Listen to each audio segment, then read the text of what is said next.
¿Qué es el engendro? ¿No? O sea, ¿qué significa esto? Esta palabra que además es súper desagradable, ¿no?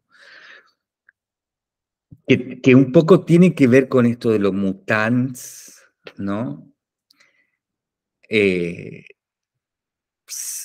como esta situación, ¿no? A ver qué dice.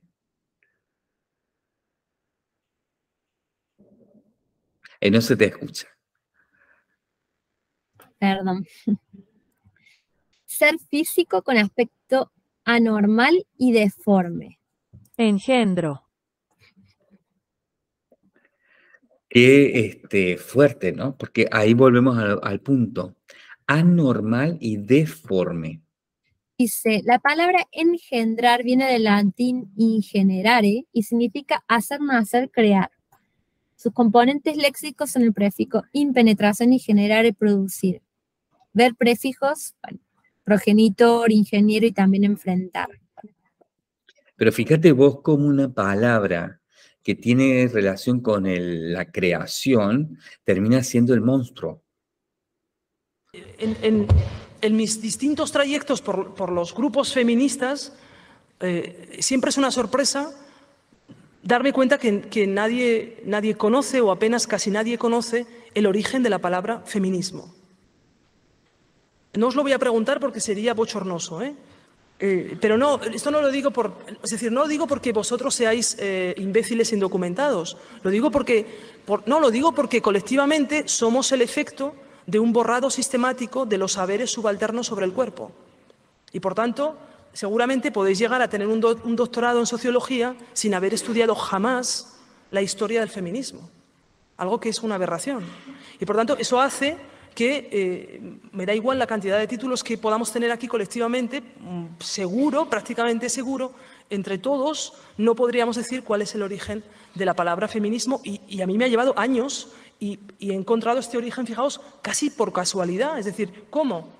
Trabajando precisamente sobre la clínica, trabajando sobre la invención del cuerpo normal y patológico y sobre la construcción cultural de la enfermedad.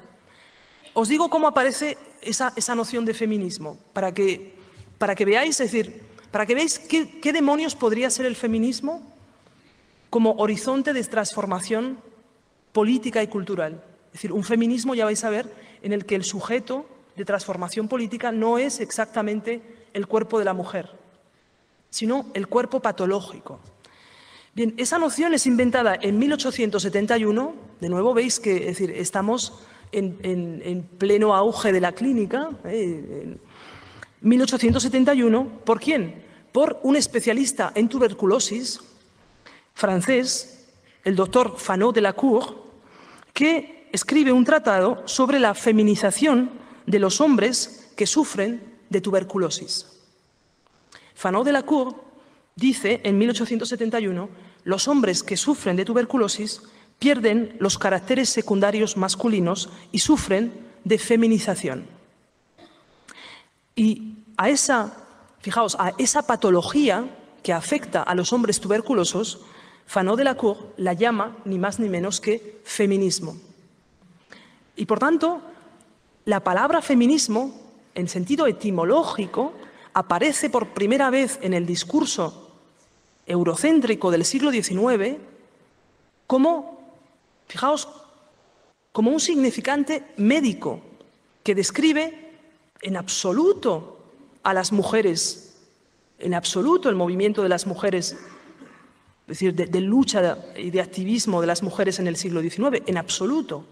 La noción de feminismo en el siglo XIX se refiere ¿a qué? Se refiere a la feminización del cuerpo masculino tuberculoso. Eso es a lo que Fanot de la Cour llama feminismo. Dice, bueno, cuidado, esto es una patología.